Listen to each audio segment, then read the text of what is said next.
Hey guys, welcome to the Wealth Wisdom Financial Podcast and YouTube channel. As you have seen, you probably know Grandma has been retired.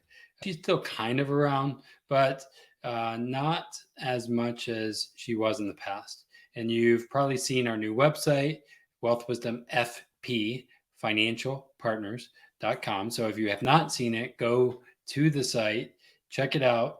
And there is a special report that Amanda made, and along with our assistant, and of course me, we have a special report really highly designed and applicable to you. So go to Wealth Wisdom FP and download the special report. It is amazing.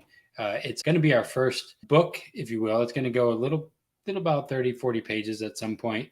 But this is your attempt to get that book before it's actually in paper copy. But anyway, today I have a pleasure of meeting and interviewing a friend that I've known for a little while. His name is Cory Carlson. Funny story is I met him through Zoom before the crisis of COVID happened. We met through Zoom and found out that he actually this was when I lived in Chicago, lives in Cincinnati. And I found out that he also went and goes to the church that I was planning to go to. And that was really weird to meet through Zoom and find out that you're connected. So you never know what's going to happen through your Zoom meetings. So anyway, Cory Carlson is he is an entrepreneur. He's a former executive. He's a husband and father of three. He understands the pressures of working parents face. He is passionate about helping business leaders win at home and work. This is why I like his book. He has a couple books, Win at Home First, and he also has a new one, Rise and Go. This is, as you guys know, our heart is wealth isn't just about money. It's about having a wealth and relationship and all of that stuff. And so that's why I really wanted to have him here. So a little bit about him. He was in corporate America as he worked his way up to the executive level, but he also saw brokenness, work without purpose, burnout, lack of focus, strained marriage, and absentee parents. Business leaders, especially, were often not living to the fullest. Can you guys relate to that or hear that?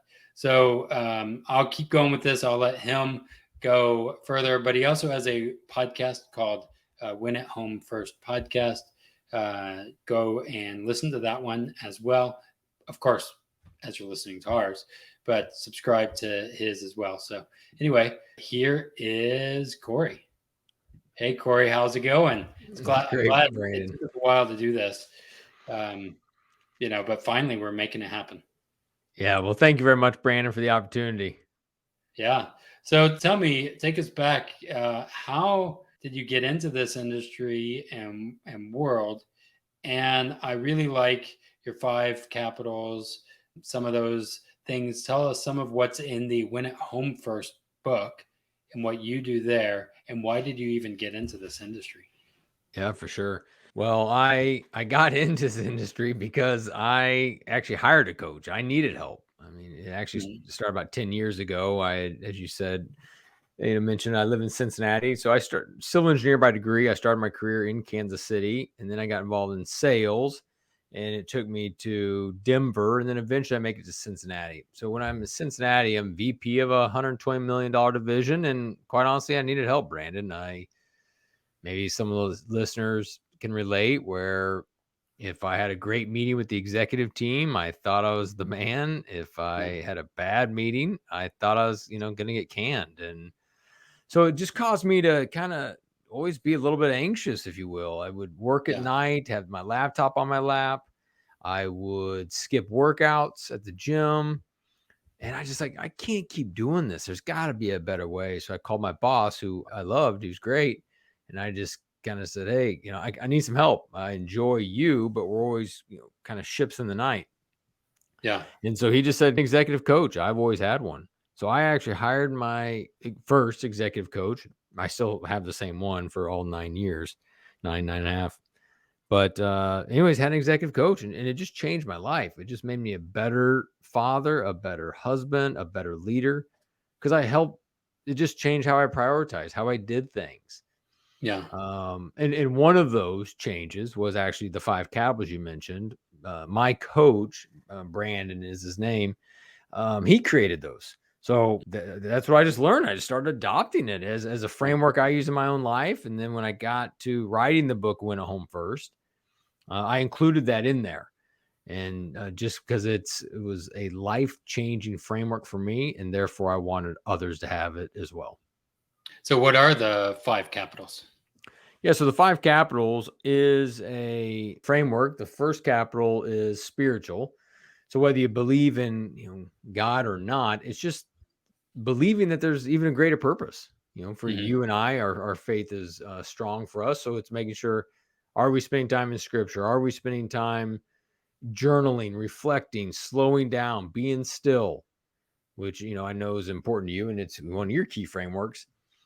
But even for the individual who's not necessarily a believer, it's just, hey, are you slowing down? Are you thinking about things instead of just, going 100 miles an hour? Are you just, slowing down? So that's spiritual. So, love God. And the second one is relational, love others. Who are you doing life with? Are you doing life with your spouse? Are you doing life with your kids, your friends? Do you even have friends? I mean, that's a real reality. I should put while I was writing the book, Went Home First, I found this joke and I put it in the book. But what is Jesus's greatest miracle? It's the fact that he had 3 close friends in his 30s. Right. Because Right. well, a lot of people don't have friends. I mean, Yeah. we work super hard, and then on the weekends they want to be super husband and super parent. So, anyways, the relational capital is just that. Who are you spending time with and energy with? Are they positive people, negative people? Like, all those components. So that's the relational capital. The third one's physical capital. That's all about time and energy. Are you managing your calendar, or is your calendar managing you? Mm. And I think that's a big one for listeners now to be thinking about, because as the world's opening back up, COVID's over, and we all got to be careful we don't say yes to everything again. Yeah. I mean, I know COVID was a pain for many, many people, but I mean, there were some blessings inside there. I mean, the family dinners, the not running around from meeting to meeting or after work, having to go to the happy hour, and then all the kids' activities at night. I mean, people just kind of slowed down and hung out. And so it's a little bit, how do we still get some of that? And, so like I tell my clients, I even tell myself, I say, be slow to say yes to things. I mean, does it really make sense? Is it a sacrifice that's worth, being away from the family for, or is it not? Yeah. And so, anyways, physical capital is all about managing your time and energy.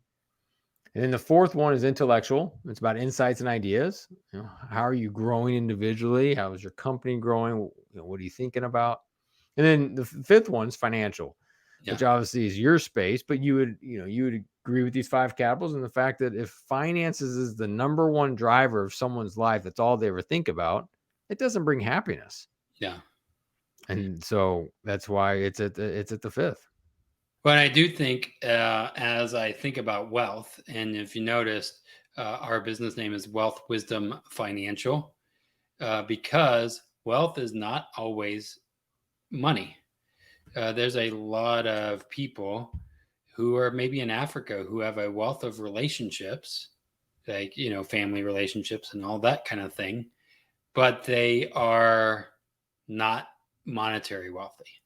And sometimes we run in a deficit because we are going after this rate of return. And how do you build that, right?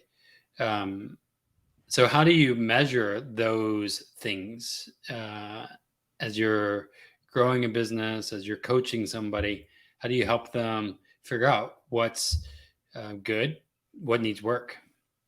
Yeah, it's for sure very subjective. I mean, that's the whole thing, right? It's easy to win at work because we have KPIs. It's, what was the revenue goals, and, did we gain new customers this month? Like, but at home in our personal life, for sure, it's much more subjective.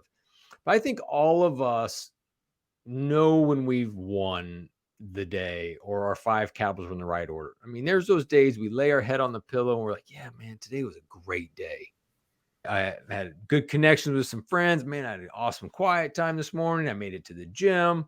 Work was good. I think if we all were to reflect on the days we put our head on the pillow and it's a great day, the 5 capitals are probably in the right order. On the contrary, the days you just lay down with you're anxious, you're fearful, probably because you lived them in the wrong order. You were Yeah. stressing about money because the stock market went down, you went down mentally. You probably haven't got a lot of good sleep. You didn't get a lot of good conversations. So I think subjectively, we all understand that. If we want to talk KPIs and try to think about it in that way, from a spiritual capital, I'm paying attention to my own life and working even with my clients, not just church on Sunday, but are you getting quiet time throughout the week?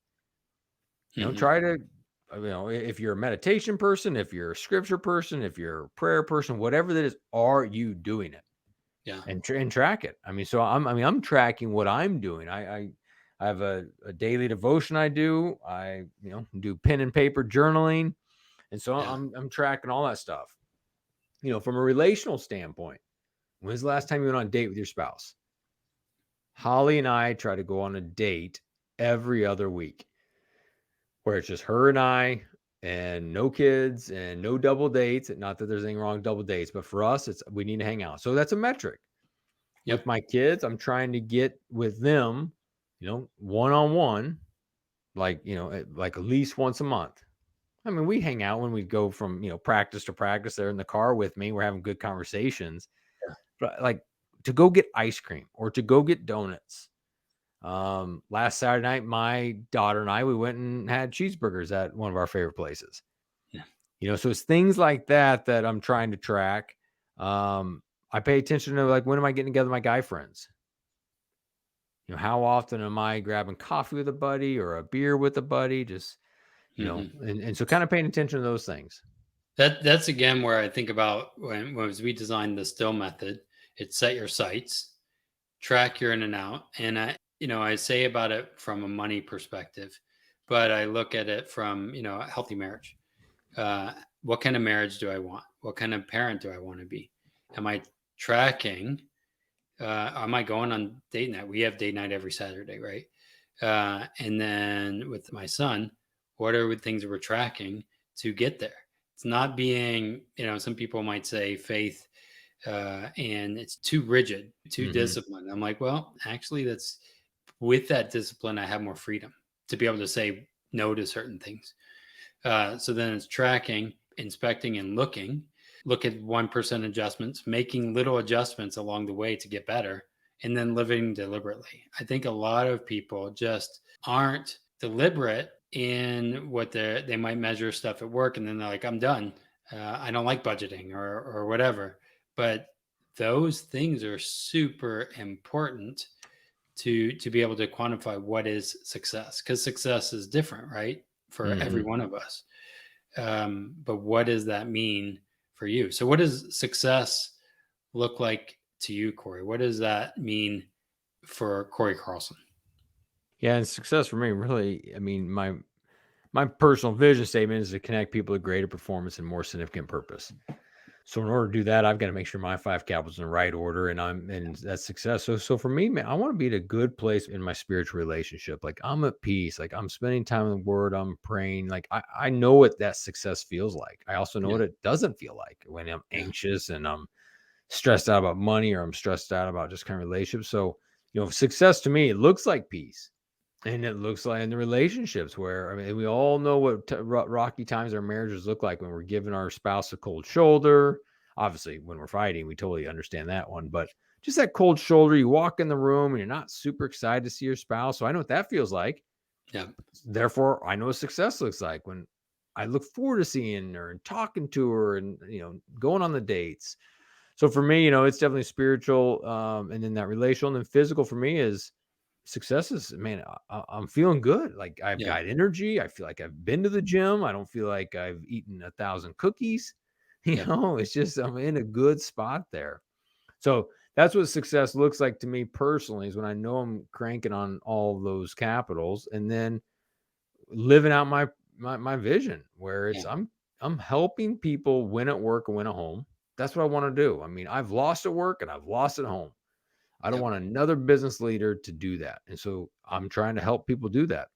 So it's connect people with greater performance.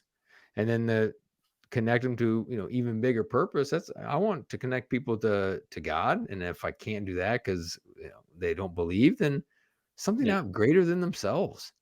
Right. I think that's as I'm doing our business, I just see it's just amazing the power and the things that I get to do as I'm helping them. Hmm. As I do financial analysis, I feel like a lot of times we get in our own way, right? We have our own stuff in our own heads that stop us all the time. And that's why we need guides to help us see things that we don't see, and why it's so important to have coaches or leaders who maybe have had some failures, right? Because you've had failures, Hmm. but also said, okay, those were failures. How do I overcome those failures and help you have different failures or whatever that is? And that's a hard part. One of my challenges personally is the relationships. I moved to Cincinnati a couple years ago, and with COVID, I used to know everybody Hmm. there and have some really deep relationships. And like literally, my staff and church members, we were roommates too. Uh, Maybe it wasn't the best things to do sometimes, from a marriage standpoint, and it was challenging. But that's been like a challenge for me of saying, okay, how do you build those relationships? Like, what do you do to build relationships in a world where we're connected to Zoom and we're busy? How do you make intentionality when we're in a world of busy? Yeah, well, actually, I mean, a true story here is a few years ago, and I mean, I'll apply it to your question, obviously, of now and Zoom and all that. But I was talking to my coach, and we are kind of going through some content and just talking. I just told him I felt empty. Like I Mhm. just felt like I was going 100 miles an hour. I travel every week. I was, super boss, as far as just pouring into my team and come home, try to be super husband, super father. But at the end of the day, I was tired.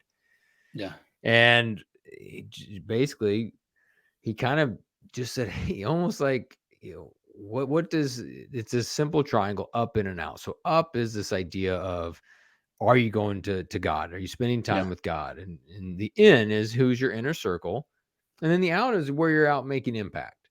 yeah, So my up was, fairly good. I was doing my quiet time. My out was great because I was crushing it at work and doing great. But my in was weak. Yeah, I was being good with my family, but that's it. I didn't have. I seriously did not have any friends. That was what yeah, this whole exercise came to light. Was, Corey, you don't have any friends, yeah, basically. And the reality is I had friends. Like I could call a whole bunch of different guys to go meet up, but it would have been surface level yeah, conversations. yeah, It would have been talking about, the weather and sports. And I was like, I need that. I need to have friends of depth like I used to have in Denver and Kansas City. So I basically just kind of put some intentionality around it. I started praying about it.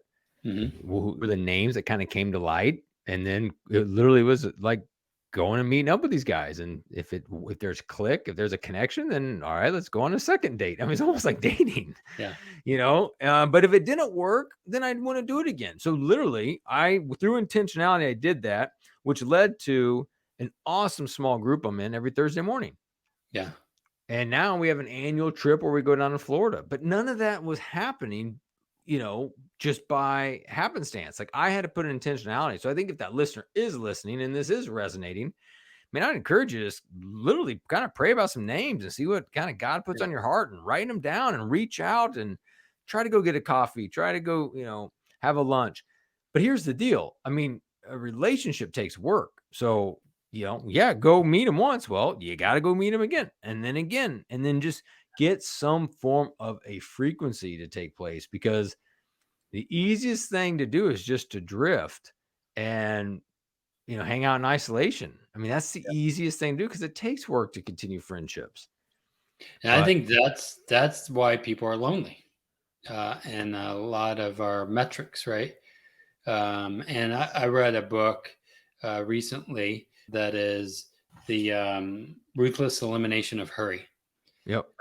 And in this book, he talks about like we've replaced faith and relationships with iPhone and Facebook and consumerism. And so that thing of even going to the bar, hanging out with somebody, those are very powerful that aren't necessarily shown as, oh, you made it, right? Yeah. It's not a Ferrari Instagram post. So that's a challenge. So how do you then, as you're seeing this and you're a coach for executives, do you see that happening a lot for people where they're just all into the business, they're working for 80 hours? And how do you help them unplug? And how do you help even yourself? What do you do to unplug? Yeah. I think a couple things, that come to mind. You even asked, as you asked that question. One, I just, sometimes I'll just be upfront about it. When's the last time you went on a date? When's the last time you went and hung out with a buddy? I'll kind of do some of that and just talk. But the other part that happens is there's a guilt. There's a guilt that takes place over the businessman or the businesswoman that I Mhm. can't be away from my family anymore because I was traveling all week long. Yeah. I totally get it. 100%. I mean, we can't work all the time, be gone, and then go golfing all day Saturday with our buddies and never Yeah. be around. I mean, so let's not overswing here and say that we can go out all the time. But here's what I do know is my wife wants me to get together with my guys from time to time. I can't do it all the time, but because I come back better. Yeah. I come back, my tank's full. I've laughed a lot. I may even have some cool ideas to incorporate into our family, or let's, do this new tradition, or let's go to this restaurant, or I come back full of life. My wife just like 2 weeks ago did a ladies' trip to Nashville. Nice. It's a sacrifice. It costs money. I have the kids for the whole weekend, but it's 100% worth it because when she comes back, she's got life and energy. Yeah. And so, and it works both ways. When I go to my guy trip in Florida, and so it's one of those deals. I think for listeners, as they're thinking, well, that guilt trip. I mean, that guilt trip. That's. I think that comes from a lot from the devil, where it's just Yeah. like, the devil doesn't want us to have any friends Yeah. because if we're lonely, it leads to depression. It leads to not making big impacts in the world because we're too busy sitting on our couch or lost in our iPhone, like you said. Right. But if I hung out with dirtbag friends, my wife wouldn't want me doing that. You Right. know what I mean? If I'm going out with guys that are, talking about how bad their wife is and they're talking about how attractive the waitress is or that lady over there is, my wife wouldn't want that. But I'm not hanging out with guys like that.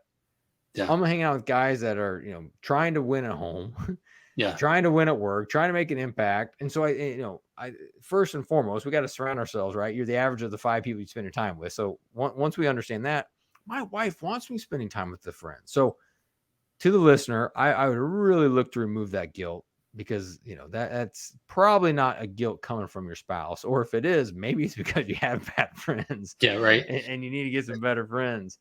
So I think that's a big piece of it. But then what I also just will tell executives is you will show up better at work if you in fact dial it back some. You don't need to work the 80 hours. Dial it back, Hmm. get to the gym, get with friends, and when you do show up to work, man, you're gonna have more energy. You're gonna work more efficient. Yeah. I remember this thing I found when I was writing the book Win at Home First, and it was not my content, but I found it. Jeb Blunt, who is a big sales guru, he put it into his book, Fanatical Prospecting, and then I incorporated and Win at Home First. The whole reason I brought it in is because it sheds the light on how you can win at home first when you understand that our work will expand or contract to the Mm. time allowed. Yeah. Yep. So that person that your example of 80 hours a day, they're working 80 hours a day because quite honestly, they've allowed themselves to work 80 hours a day. Yeah. I think the best way to kind of talk about that is like if you just look at a day, like call it, a 8-hour day. If you give yourself or even your employee a 6-hour task, but you give them all 8 hours to do it, they're going to take all 8 hours. Yep. They're going to start working on it. Then they'll get up, go to the bathroom. Then they'll look at Facebook. And then, I'll text my friend again. And before you know it, they took all 8 hours to do a 6-hour task. Yeah. I think Or, that's the Pareto. Is that the Pareto rule? Well, so, Or that's the 80/20. yeah, that's That's 80/20. Parkinson. This is the Parkinson's law where our Parkinson's law. work will expand. Yeah. Then Yep. Horseman's corollary to Parkinson's law is that it will contract. And some people are Yep. like, oh no, it won't. Yeah. Ever been on vacation? The Yeah. day before vacation, you can crank out so much stuff. Yep. You Same crank, with retirement. People wait until, oh, I'm going to start planning for retirement now. And you're like, yeah. you should have. Anyway, it is hard to think through. I really liked your Win at Home First book because I think about that as a business owner and being a business partner with my wife. We're around each other all the time, Mhm. right? And we almost had a point in our life where everything just almost fell apart, right? But we needed to make sure we put our marriage as a priority. We put that as a time block. And I remember having a panic attack, I think, in the coffee shop years and realizing this place is going to kill me. Like I went Mm. to the hospital and they were like, you need to stop drinking coffee, which is detriment. And if you're in a coffee world, and you need to lower your stress. I actually fired somebody and my stress level went down, but I was on some medication for a bit. And I feel like often in our world, we over medicate and we say, well, you know what you need? You need some lisinopril. That'll clear you out. And we don't step back and say, what do I need to do? Oh, you know what I probably should do? I haven't been to the gym in 100 days and I'm overweight because I'm not doing those things and I'm eating ho-hos. Those things are important. So for me, every morning, I go to the gym. I get 10,000 steps daily, except for one day, which is really annoying because I got 9,971 steps and I went to bed and I forgot. And so I broke my streak in day 80, which is really annoying because I remember the next day. Um, anyway, but having those metrics, and I'm back at day 20 right now, and I'm like, oh, gotta go for it. Are really important, and this is why I wanted to have you on. Is guys, as you guys are doing your business, as you're pushing into this stuff, tracking the metrics from your finances to your personal life are really important, right? You could win a business and sell a business because you did amazing and lose your marriage, right? You can end up, being all over Facebook and the CEO of the year, and your kids hate you. Like that's not the kind of life that I want for my listeners. I want them to be able to say, I'm winning on all areas, not all the time, but for the most part, we are. Can you tell me a little bit about, and I have not read this one yet, but Rise and Go? What is that book about, and why should people check that one out? On that went home first, real quick before I do that. I did a keynote, I don't know, 6 months ago or so, and I thought about doing this intro for the talk. And as I was thinking about it, I was like, I've had 18 bosses, but one family, and we all go sell ourselves to our bosses, do everything, say yes to everything, jump over every single hoop. I have 18 bosses, some of which I have no idea where they are right now in their Yeah, life or what in the yeah, world's going on or even what state they live in. But yet I've had one family, one wife, and it's just like, I think this that in context is a little bit like, wow, we do get our priorities messed up because, we're just, chasing a boss and doing all that thing, trying to win their approval, and then yeah, they may be gone. I understand a job's important. I get it. I've had jobs. I have a job. So I understand it's all important, but it's like, man, as far as Rise and Go goes, the whole idea about Rise and Go is that everyone has been knocked down hmm from a doubt or discouragement. You kind of mentioned, one day missing out on your walks. We've all been, many listeners have been fired before. So it could be something small, like you fall out of a habit and then, you start beating yourself up. And so we've all been knocked down before. And then the reality is, hate to say it, we're all going to get knocked down again. yeah, right, But the great leaders get back up quicker. yeah, And so in April of March and April of 2020, I got knocked down. I went all into coaching, and then all of a sudden COVID happens. March 13th, 2020 is when all the restrictions kicked in as Yeah, far as travel restrictions, stay at home. it was the day I moved. Yeah, I had a yeah. closing that day. Uh-huh. And so I lost 35% of revenue immediately, and we just went all in. So it was like, what in the world? I was so frustrated. I mean, I was even frustrated at God. I mean, my quiet times weren't very quiet. Yeah, I even went back in my journal. I've included some of the journal entries into the book of just like what happened? Like, did I miss something? And yeah, then I remember I kind of aggressively circled the one and it says just what am I supposed to do? Well, over the coming weeks and led into months, I actually got some answers. I was pointing to some scripture. I had some cool guests on my podcast who had great stories of resilience. Maybe I heard a quote or heard another story. Anyways, I started to kind of accumulate some of this content that basically, would help me get back up with courage and then move forward with confidence. So then, Brandon, what I did is I just took that content. It was helping me rise up. I started sharing it with my clients, just like on the spot, because they were getting knocked down for a variety of reasons. yeah, COVID wasn't over yet, or they were going to miss their Q4 numbers, or whatever it could have been. And I just started sharing this content. And it was helping them. And I was like, well, if it got battle tested by sharing this with my clients, then I want to put this in a book, so it's a resource for any other leader out there. nice. Yeah, And so that's what it is. And it's got 20 chapters. The first 10 are to help you, with get up with courage. The next 10 is to move forward with confidence. And it's helping. It's having an impact. It's a resource for people to use. And each chapter is tied to a leadership trait. So maybe you're struggling with intentionality. Maybe you're struggling with provision. Just the thought of, who's the provider? Is it me? Like all this pressure on me. I feel this heavy lift. It could be about perseverance, hope, dreams. It's just a variety of different things. yeah. I think that's again a powerful thing. I was literally talking to a client that lost his job, and he's like a little hopeless, right? And having to get out there and sell himself for the job. And for me, I was like, the indicator, you could either say I'm a victim and life sucks and God hates me, Mm-hmm. or you can say, all right, this happened. How am I going to get up and overcome it? Because in 5 years from now, you're going to look back and say, huh, that was interesting. I learned something from that.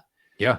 Um, that what you do right now is going to have huge implications. Mm-hmm. And it was helpful for him. It's a client, but he's like, thanks for the positive conversation, right? It was really helpful for him. And I was like, this is part of, I want to help you survive, not just financially and all that, but how do I make you even help be a better person, right? So tell us a little bit about the website. It's CoryCarlson.com. Yeah. Thanks for pulling it up. That's cool. Thanks. Yeah, that's the website, and you've heard me say this probably a few times, right? You can win both at work and at home today. I've talked about that. As far as the website goes, I mean, I've got access to both books. You can hear more about the books as well as links to go purchase them, whether it's on Amazon or Audible.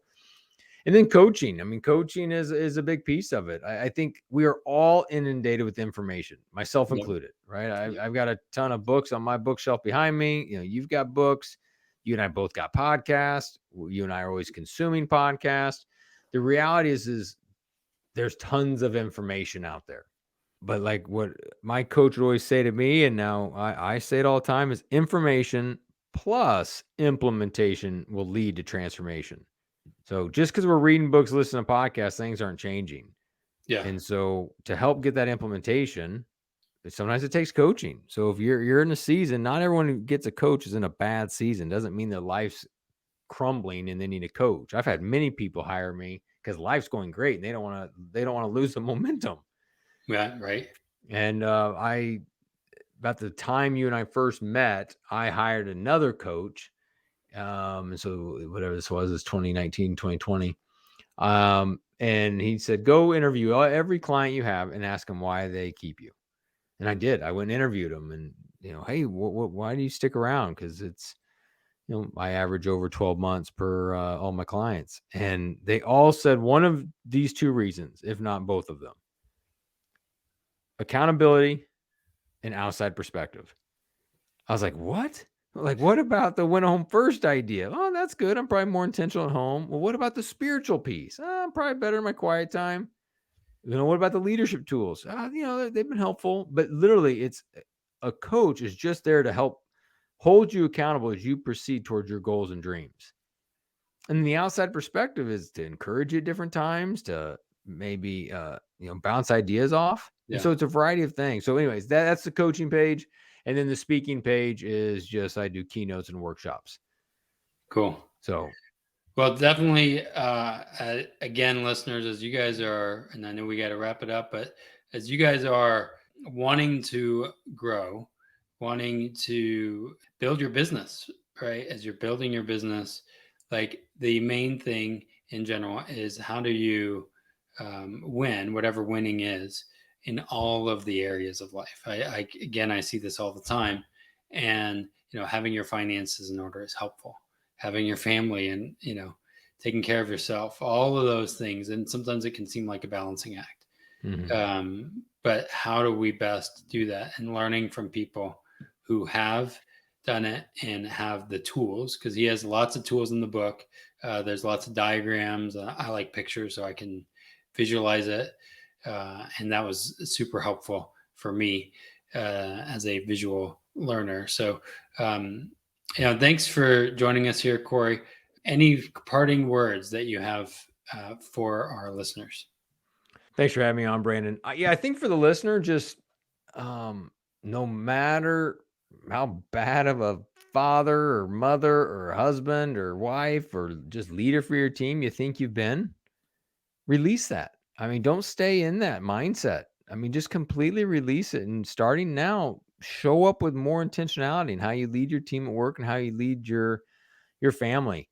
I think there's big power in releasing that baggage. And so I encourage you to release it and take something that you heard from this podcast and just implement it. Maybe you need to go on a date. Maybe you need to go have coffee with a buddy. But that would be it. Is I think a life of intentionality is significantly different than what a lot of people live. So you heard it here, guys. So be intentional with your life, and our hope is that you break through to a smart, stable financial future. We didn't even talk about the rocks in your Win at Home First book. You have a cairns set up that are built in almost like a monument, and that's our logo. So you might see similarities as you read his book in our methodology. Maybe it came from something bigger. Maybe. Anyway, you guys have a great one, and we will see you next time.